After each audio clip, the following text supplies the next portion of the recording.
The member for Corio. Thank you. Thank you, Mr Speaker. My question is to the Minister for Defence Industry. I refer to evidence given by the Minister for Defence in Senate estimates today and ask, given the Minister for Defence was unable to answer this important question, can the Minister advise the House who is actually the senior minister in the defence portfolio? Or is the information on the website of the Department of Defence correct? Is it still to be advised? The member for Corio knows the rules on props. The Minister for Foreign Affairs will cease interjecting.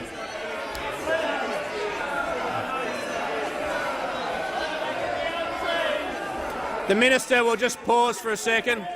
There's a number of members on my left who are risking not hearing any part of the answer.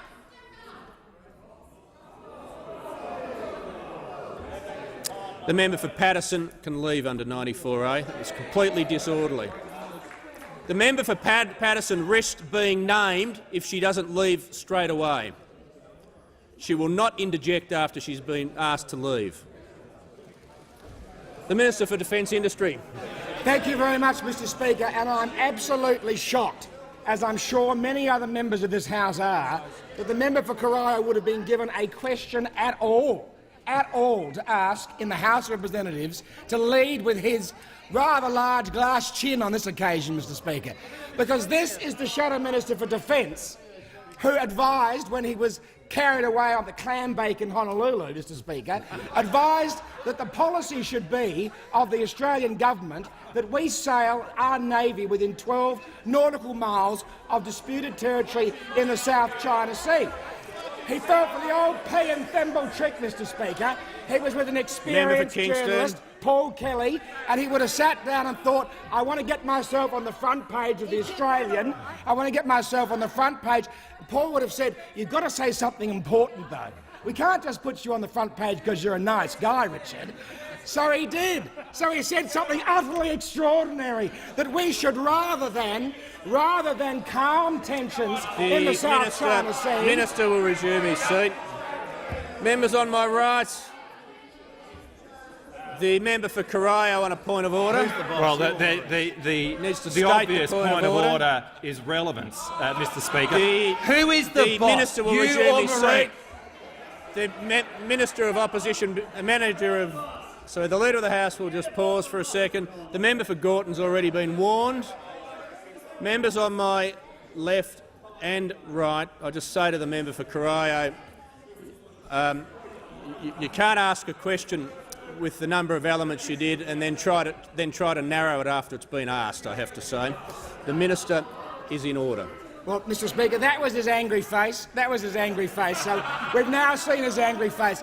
Of course, what really happened after he got carried away at the clam bake in Honolulu is he gets back to Australia and he's discovered he's created a massive storm about Labor Party foreign policy. But because the Leader of the Opposition is his best friend, he can't repudiate him. But Penny Wong didn't feel that way, Mr Speaker. Penny Wong did not feel that way at all. Being from the left, being in the Senate, she was more than happy to utterly humiliate and repudiate the member for Corio by saying that actually the Labor Party's policy was the same as the government's policy. The same as the government's policy.